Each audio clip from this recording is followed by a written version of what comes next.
Ang kaligayahan ng iyong buhay ay nakasalalay sa kalidad ng iyong pag-iisip. Sa isang mundong patuloy na nagtutulak kung paano tayo dapat makaramdam, mag-isip at kumilos, isipin mong may kapangyarihan kang matagpuan ang kapayapaan at kaligayahan sa kalooban kahit pa sa gitna ng kaguluhan sa paligid mo. Hindi lang iyon makapangyarihan, ito ay isang revolusyon. Ito ay tungkol sa pagkakaroon ng kontrol, hindi sa mundo, kundi sa isang bagay na mas mahalaga at lubos na nasa ating kapangyarihan, ang ating isipan.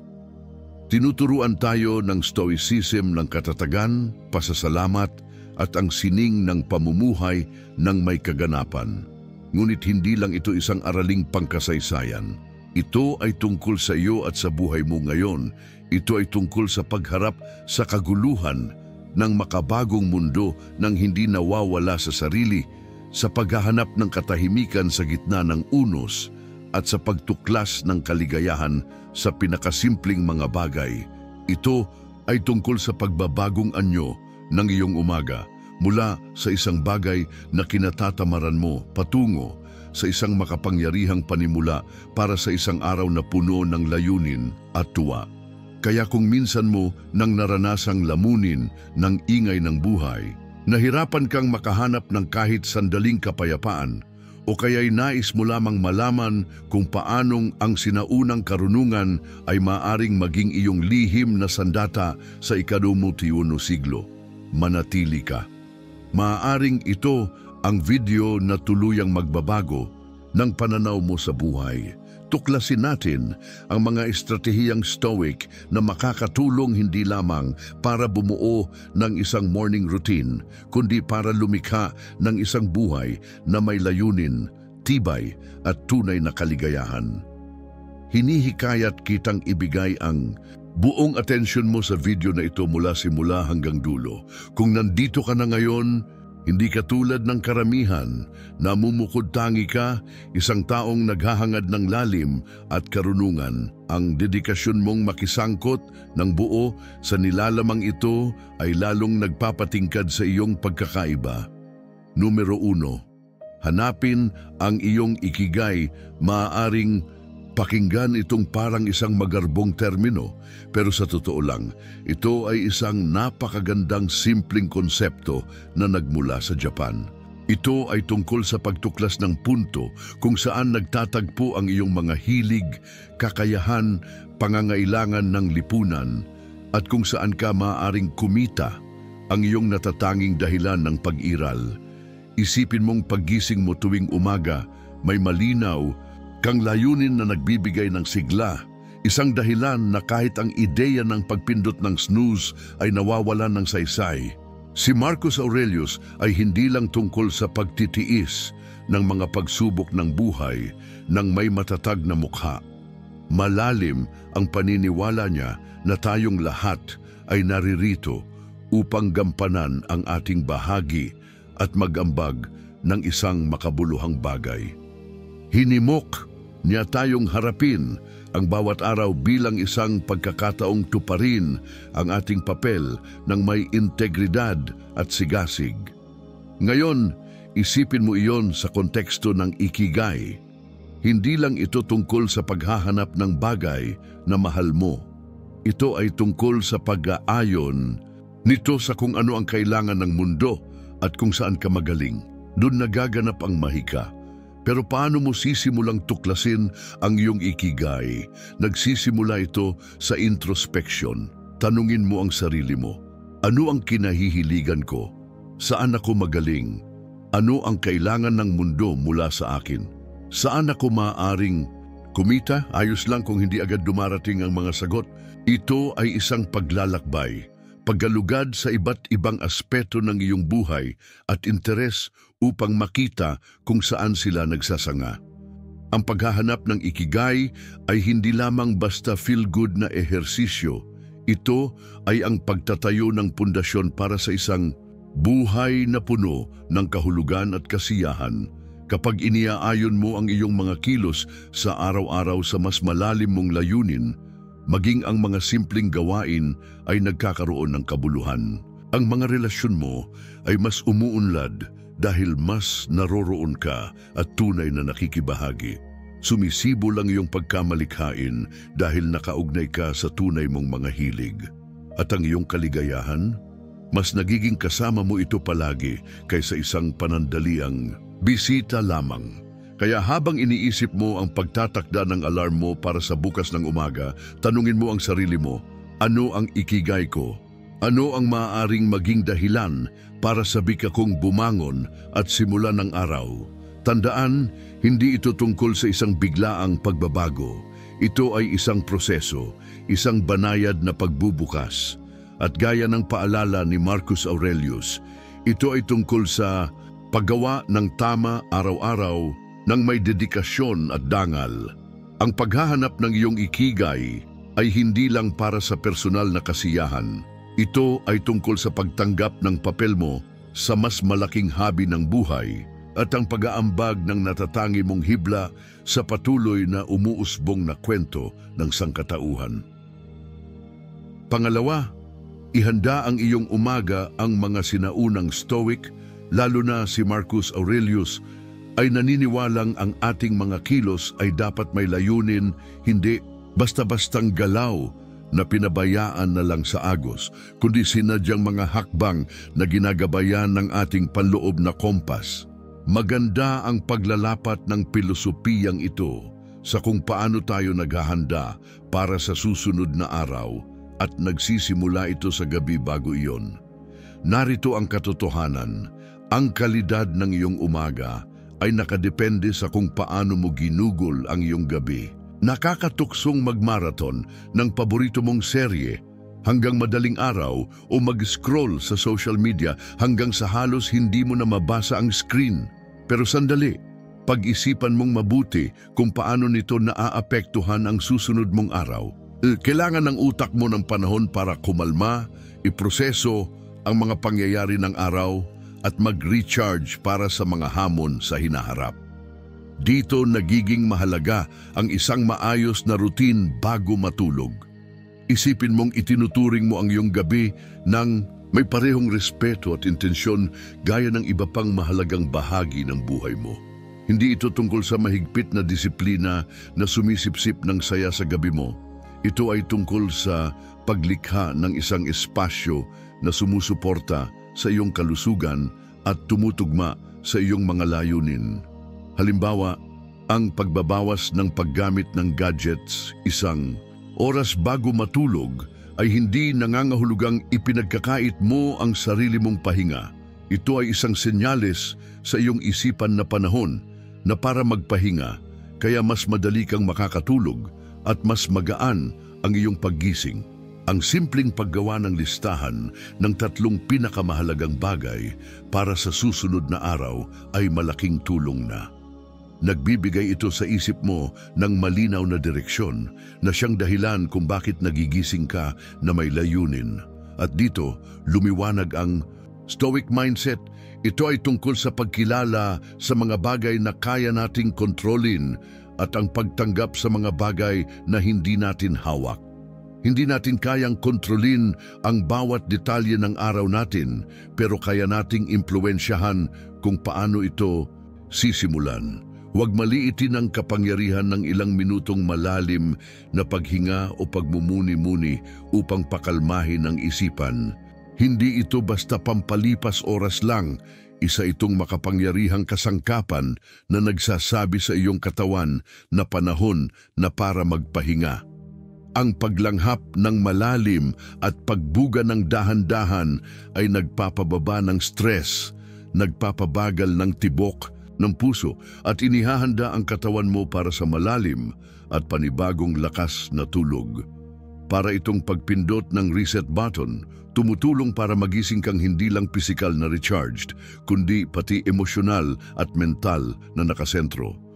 Pangatlo, iwasan ang mga pagkaabala. Pagkatapos mong magising, maaring mukhang imposibleng iwasan ang mga sagabal sa mundo ngayon na laging naka-online. Pero napakahalaga nito sa pagtutono ng buong araw mo. Isipin mo ito, ang unang mga sandali ng iyong umaga Hindi naapektuhan ng ingay ng mga email, notifikasyon mula sa social media o balitang paulit-ulit na bumubulaga. Ikaw lang ang iyong mga iniisip at ang tahimik na katahimikan ng bukang liwayway. Hindi lang ito nakakapreskong, damin ito ay nagbibigay kapangyarihan. Si Marcus Aurelius ay isang matibay na tagapagtaguyod ng pamumuhay na may intensyon at fokus.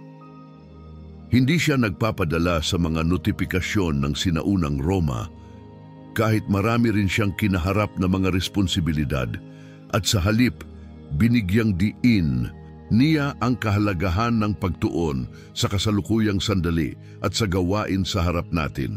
Naiintindihan niya ang isang bagay na lalong totoo ngayon, ang kalidad ng iyong atensyon, ang tumutukoy sa kalidad ng iyong buhay. Kaya paano natin maisasabuhay ang karunungang ito sa modernong panahon? Una, sa pamamagitan ng paglikha ng isang umagang sadyang malaya sa digital na pagkaabala.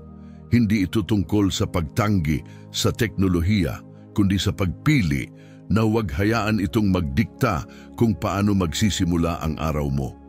Nakakatuksong abutin agad ang iyong telepono pagkagising, pero sa ginagawa mong iyon, inilalagay mo ang sarili mo sa isang reaktibong estado, tugon sa kaguluhan at hinihingi ng panlabas na mundo. Sa halip, bigyan mo ang sarili mo ng regalo ng isang maingat at may layuning simula. Isipin mong inilalaan ang unang oras ng araw mo sa mga bagay na nagpapalusog sa kaluluwa at nagpapatalas ng isipan. Maaaring pagbabasa, pagmumuni-muni, pagsusulat sa journal o simpleng pag-inom ng tahimik na tasa ng kape habang pinapanood ang pagsikat ng araw. Hindi ito nasasayang na oras. Ito ay isang pamumuhunan sa iyong kabuuang kalusugan at balanse. Sa pag-iwas sa mga sagabal, hindi mo lang iniiwasan ang stress. Lumilikha ka ng imbakan ng kapayapaan at focus na maaari mong pagkunan sa buong maghapon. Ang pagiging epektibo sa umaga ay hindi nangangahulugang dagdag sa iyong gagawin. Ito ay tungkol sa pagbawas ng ingay na walang silbi sa iyo. Ito ay tungkol sa pagbibigay halaga sa kung ano talaga ang mahalaga. Bago pa man simula ng araw ang paggagaw sa iyong atensyon, dito nagiging makapangyarihan ang prinsipyo ng Stoic na pagtuon sa kung ano ang kaya mong kontrolin. Maaring hindi mo mapigil ang pagdagsa ng mga email na naghihintay sa iyo, pero kontrolado mo kung kailan at paano mo pipiliing tugunan ang mga iyon. Kaya bukas, hamunin mo ang sarili mong simulan ang araw sa sarili mong mga patakaran. Pigilan ang pagnanais na agad sumausaw sa digital na mundo. Ituon ang sarili sa kasalukuyang sandali at namnamin ang kapayapaan at posibilidad na dala ng umaga. Tandaan, bawat araw ay isang bagong pagkakataon upang mamuhay ng mas may layunin, mas may katahimikan at mas kaayon ng kung sino ang nais mong maging. Hayaan mong maging patunay ang iyong mga umaga sa layuning iyan na ginagabayan ng walang kupas na karunungan ng stoicismo at ng matibay na pagtutok sa kung ano ang tunay na mahalaga. Ipang-apat, gumising ng pare-pareho sa pinakapuso ng stoicismo ay ang pag-unawa sa kung ano ang nasa ating kontrol at ang pagkilos ng may kabutihang loob at layunin sa mga bagay na iyon. Sina Marcus Aurelius, Seneca at Epictetus ay hindi lang basta nagsalita tungkol sa pagtitiis sa hirap ng buhay na may matatag na mukha. Isinusulong nila ang aktibong pakikilahok sa buhay, ang pagiging responsable sa ating mga kilos at sa ating isipan. Ang paggising sa parehong oras araw-araw ay isang kasanayan na sumasalamin sa pilosopiyang ito. Isa itong pahayag na tayo ang may kontrol kung paano natin sisimulan ang ating araw at hindi tayo basta-basta nagpapadala sa kapritsyo o panlabas na presyon. Ang pagbubuo ng buhay, gaya ng iminungkahi ng stoicismo, ay hakbang-hakbang na may kasiyahan sa bawat kilos, isang makapangyarihang ideya. Paalala ito, na ang malalaking pagbabago ay nagsisimula sa maliliit ngunit tuloy-tuloy na mga gawain. Maaring maliit lang tingnan ang paggising sa parehong oras tuwing umaga, pero ito ay isang pundasyong kaugalian na nagbibigay daan sa lahat ng iba pa. Isa itong paraan ng paglikha ng matibay na batayan para sa iyong araw. Hindi ka nagmamadali pagkagising, kundi nagsisimula sa isang pakiramdam ng kontrol at layunin. Ngunit heto ang katotohanan, mahirap maging consistent at natural lang iyon. Sa mga unang araw ng pagtatangkang gumising sa parehong oras, parang ang hirap-hirap nitong gawin. Ang kama ay tila mas komportable kaysa dati at ang tukso na pindutin muli ang snooze ay halos hindi malabanan. Dito, pumapasok ang stoic na pagsasanay ng pagtitiyaga. Paalalahanan mo ang sarili kung bakit mo ito ginagawa, kung anong uri ng tao ang iyong hinuhubog sa pamamagitan ng disiplina. Tingnan mo hindi ang panandali ang aliw, kundi ang pangmatagalang benepisyo na hatid ng ugaling ito sa iyong buhay. Kaya ang pagiging morning person ay hindi lang tungkol sa mga umaga mismo, ito ay tungkol sa pagsasabuhay ng mga katangiang nagpapalalim ng iyong tibay, konsentrasyon at layunin sa buong araw. Isa itong pagsasanay sa pagpipigil sa sarili, sa pag-aayon ng iyong mga kilos, sa iyong mga pagpapahalaga, at sa paglinang ng klaseng pamumuhay na gusto mong maranasan, isang umaga sa bawat pagkakataon. Paano natin gagawing kakampi ang consistency? Magsimula sa pamamagitan ng malinaw na intensyon sa gabi bago. Paalalahanan ang sarili kung bakit mahalaga para sa iyo ang paggising sa partikular na oras. Gusto mo bang magkaroon ng mas tahimik na oras para magbasa o magnilay? Para mag-ehersisyo? O simpleng magsimula ng araw sa mas kalmado at maayos na paraan? Pagkatapos likhain ang isang kapaligiran na susuporta sa gawin mong ito. Siguro ay matulog ng mas maaga upang matiyak na sapat ang tulog o buksan ng kaunti ang kurtina upang ang natural na liwanag ay dahan-dahang magpagising sa iyo.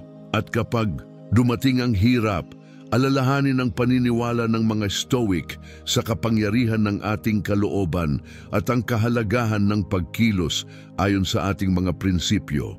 Bawat umaga na ikaw ay nagigising sa itinakdang oras mo, hindi ka lang nagsisimula ng araw.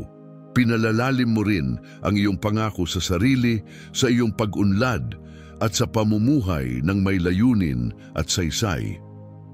Panglima, dahan-dahan lang sa gitna ng lahat ng usapin tungkol sa disiplina, konsistensya at paggising kasabay ng araw, mahalagang tandaan ang isang bagay, tao lang tayo.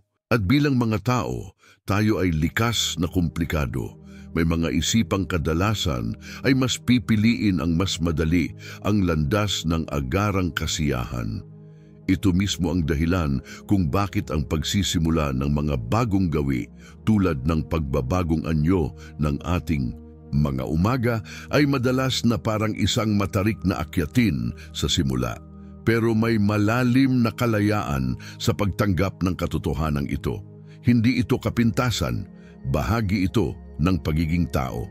Ngayon, gamitin natin ang stoicismo sa pag-unawang ito.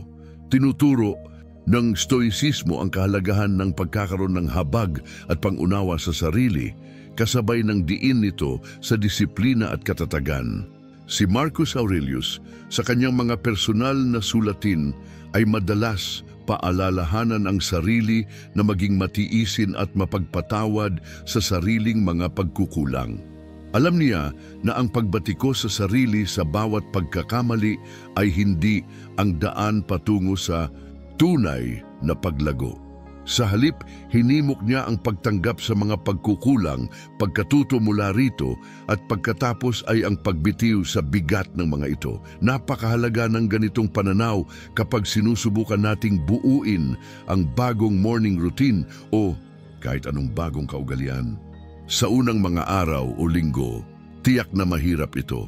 Tutunog ang alarm at ang bawat hibla ng iyong katawan ay gustong manatili sa init ng kumot. At maging tapat tayo, may mga araw talagang bibigay ka sa tukso at ayos lang yon. Ang mahalaga ay kung ano ang susunod mong gagawin. Sisihin mo ba ang sarili mo, mahuhulog sa paulit-ulit na guilt at pag-aalinlangan? O hihinga ka ng malalim, patatawarin ang sarili at ituturing ang susunod na umaga bilang panibagong pagkakataong magsimula muli? Ang pagpapatawad at pagtitiyaga sa sarili ay hindi senyales ng kahinaan. Ito ay mga palatandaan ng tunay na lakas at karunungan. Ipinapakita nito na handa tayong harapin ang pangmatagalang proseso kasama ang mga tagumpay at kabiguan ng may kagandahang loob. Ang stoic na pagsasanay ng self-compassion ay tungkol sa pag-unawa sa ating likas na pagkatao at pakikipagkaisa rito at mahinahong pagtulak sa sarili patungo sa mga gawi at pamumuhay na ating minimithi. Bukod pa rito, ang pagdahan-dahan ay hindi tungkol sa paggawa ng palusot o sa palagiang paglihis sa ating mga layunin. Ito ay ang pagkilalang ang tunay na paglago ay isang proseso na may kasamang mga pagkakamali, pagkatuto at pag-angat muli. Ito ay ang pagkaunawa na bawat bagong araw ay may dalang panibagong hamon at pagkakataon. At sa araw-araw na pag-uulit na ito natin, nahahanap ang ating lakas at katatagan.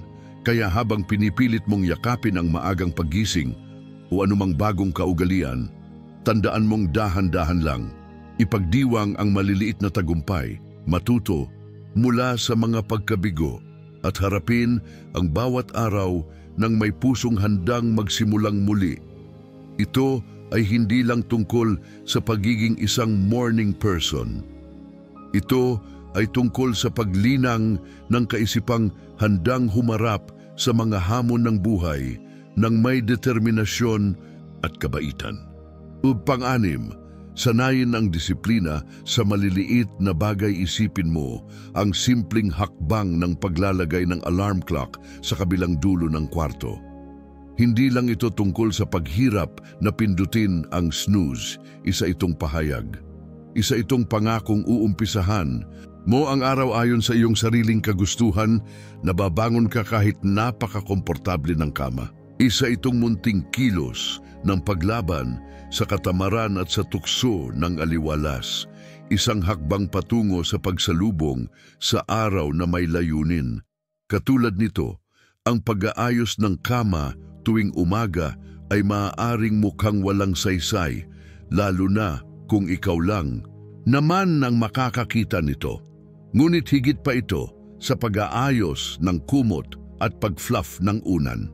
Isa itong pagsasanay ng pag-aalaga, isang paraan ng pagsasabi sa sarili mo na mahalaga ang iyong kapaligiran at kung paano ka nakikitungo rito. Isa itong hakbang sa paglikha ng isang espasyo na sumasalamin sa kaayusan at respeto na iyong pinauunlad sa sarili. Ang mga munting tagumpay na ito, gaya ng maaaring sabihin ni Marcus Aurelius, ang bumubuo sa pundasyon ng isang disiplinadong buhay. Ito ang mga araw-araw na desisyon na, bagamat madaling balewalain, ay dahan-dahang humuhubog sa ating pagkatao. Sa bawat pagkakataon na pinipili mong gawin ang mga munting bagay na ito, bumoboto ka para sa uri ng taong nais mong maging.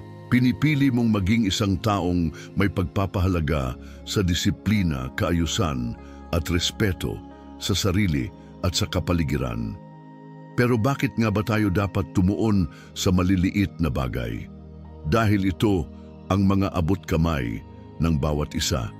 Hindi natin palaging kontrolado ang malalaking pangyayari sa buhay, ang mga kaguluhan, ang biglaang pagbabago. Ngunit kontrolado natin kung paano natin sinisimulan ang bawat araw, kung paano natin inaalagaan ang ating paligid, at kung paano natin inihahanda ang sarili sa anumang darating. Ito ang stoicismo sa aktual na buhay, ang pagtutok sa mga bagay na kaya nating kontrolin at ang pagbitiw sa mga bagay na hindi natin hawak. Bukod pa rito, ang mga gawin na ito ay hindi lang basta tungkol sa pagbuo ng disiplina para sa sarili nitong layunin. Ang mga ito ay tungkol sa paghuhubog ng isang kaisipang handa sa mas malalaking hamon ng buhay. Kapag natututo kang tumupad sa maliliit na gawain, sinasanay mo ang sarili mong tuparin ang mas mahahalagang pangako.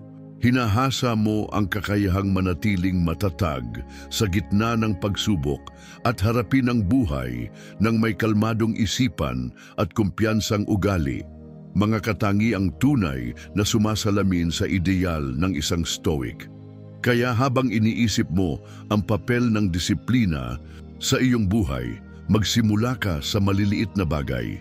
Hanapin ang mga simpleng pagkakataong sanayin ang sarili sa pagpipigil at pag-oorganisa.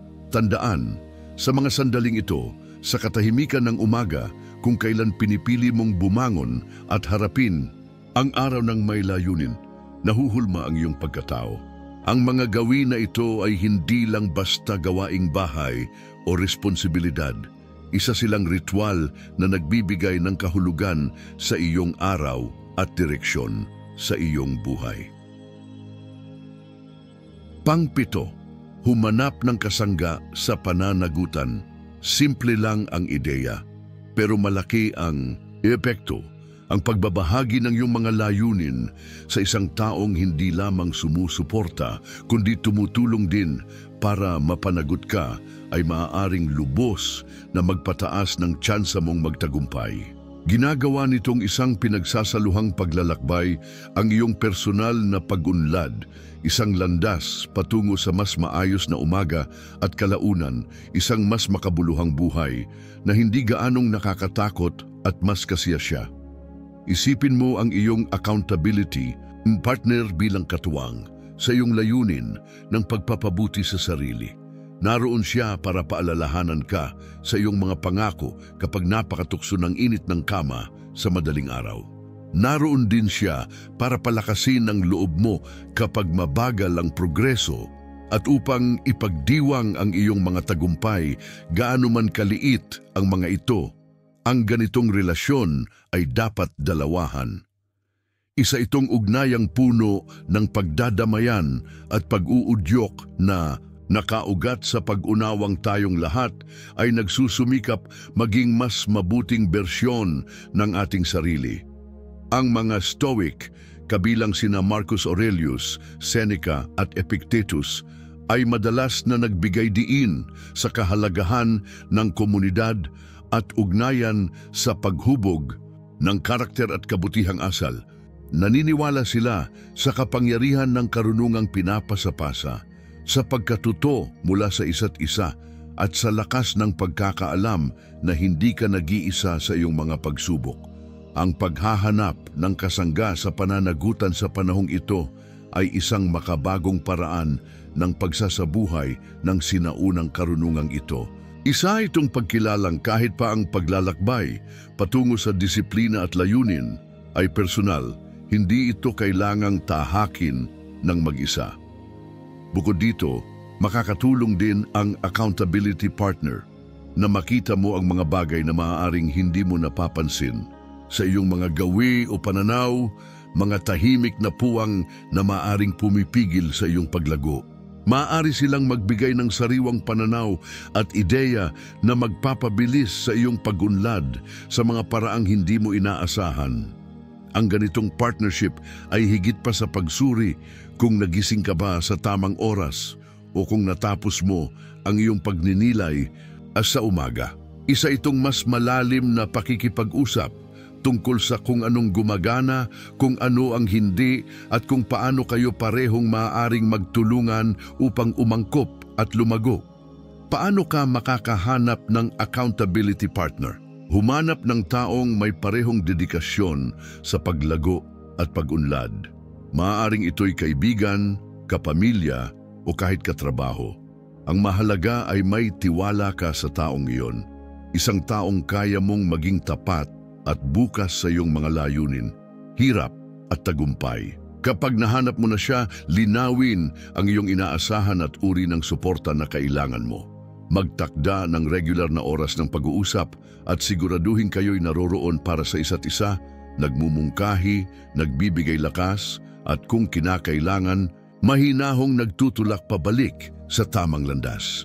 Tandaan, ang pagkakaroon ng accountability partner ay hindi lamang para sa panlabas na motibasyon. Isa itong relasyon na nagbibigay inspirasyon at nagpapatatag sa inyo pareho. Isa itong ligtas na espasyo kung saan pinahahalagahan at inaalagaan ang katapatan, kahinaan at suporta. Sa ganitong espasyo, ang iyong mga umaga at ang mas malawak mong layunin sa buhay ay nagiging bahagi ng isang kolektibong hangaring mamuhay ng mas may layunin, disiplina at kabuuan.